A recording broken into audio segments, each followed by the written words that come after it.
নজর রাখবো রাজ্যে প্রথম বিজেপি সরকার নয়া সাজে মহাকরণ। শুভেন্দুর অপেক্ষায় মহাকরণ, গেরুয়া আলোয় সেজেছে মহাকরণ।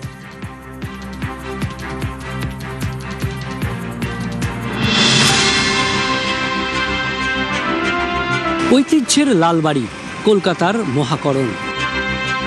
ব্রিটিশ আমলের এই স্থাপত্যে মুখ্যমন্ত্রীদের দপ্তর ছিল। এই লালবাড়ির প্রথম তল অর্থাৎ ফার্স্ট ফ্লোরে করিডর মুখ্যমন্ত্রীর দপ্তর ছিল। সেখানেই মুখ্যমন্ত্রী মমতা বন্দ্যোপাধ্যায় 2011 থেকে 2013 সাল পর্যন্ত এখানেই দপ্তর চালিয়েছিলেন। তারপর নবান্নে চলে যায় সেই মুখ্যমন্ত্রীর দপ্তর, সচিবালয়। আবারও ফিরে আসছে লালবাড়ির ঐতিহ্য। লালবাড়িতেই বিজেপি সরকারের মুখ্যমন্ত্রী বসবেন, আর তাই চূড়ান্ত তৎপরতা।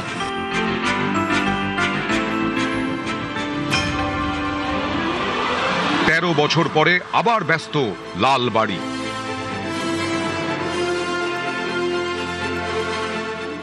লালদিঘির পাড়ে লালবাড়ি, রাইটার্স বিল্ডিং।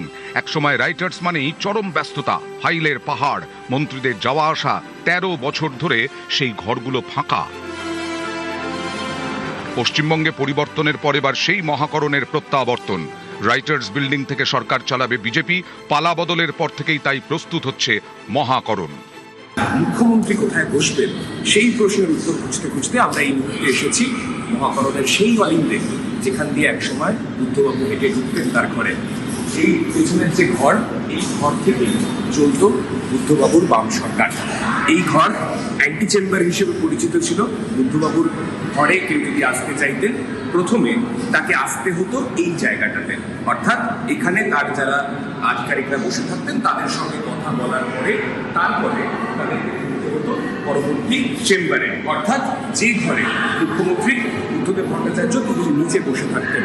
এর এই ঘর থেকে গুরুত্বপূর্ণ সমস্ত সিদ্ধান্ত তা নিতেন মুখ্যমন্ত্রী। মহাকরণে চলছে মেরামতি ও পরিষ্কারের কাজ। আসছে নতুন আসবাবপত্র, লাগানো হচ্ছে নতুন আলো। গেরুয়া আলোয় সেজে উঠছে ঐতিহ্যের লালবাড়ি। শনিবার ব্রিগেডে বিজেপি সরকারের শপথ গ্রহণ।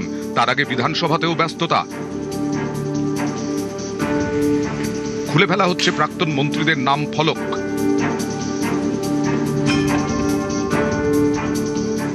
মহাকরণ এখনো রেডি হয়নি, আরো কিছুদিন সময় লাগবে। তাই আপাতত বিধানসভার অ্যানেক্স বিল্ডিং এ বসবেন বিজেপির মুখ্যমন্ত্রী।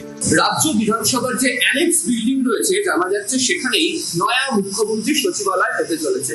নয়া মুখ্যমন্ত্রী সচিবালয় যেখানে হবে, যেটি বিধানসভার অন্দরে প্লাটিনাম জুবিলি মেমোরিয়াল বিল্ডিং বলে পরিচিত, যেখানে মূলত এতদিন পর্যন্ত বিধানসভার বিভিন্ন অনুষ্ঠান এবং লাইব্রেরি ছিল। তো সেখানেও একাধিক ঘর রয়েছে যেখানে মুখ্যমন্ত্রী সম্ভবত তৃতীয় তলায় তিনি বসতে চলেছেন, এবং সেখানে অডিটোরিয়াম, আলাদা মিটিং করার জায়গা, সমস্ত ব্যবস্থা রয়েছে। মন্ত্রীরা কোথা থেকে দপ্তর চালাবেন তা এখনো চূড়ান্ত হয়নি। শোনা যাচ্ছে রাজ্যের বিভিন্ন সরকারি ভবনে তাদের বসার ব্যবস্থা করা হতে পারে, যেমন সল্টলেকের বিকাশ ভবন।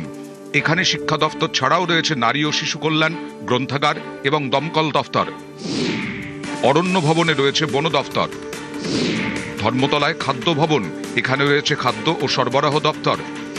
বিবাদীবাগের নিউ সেক্রেটারিয়েট বিল্ডিংয়ে শ্রম দপ্তর এবং কারা দপ্তর। এই সব অফিস থেকে আপাতত দপ্তরের কাজ চালাতে পারেন নতুন মন্ত্রীরা।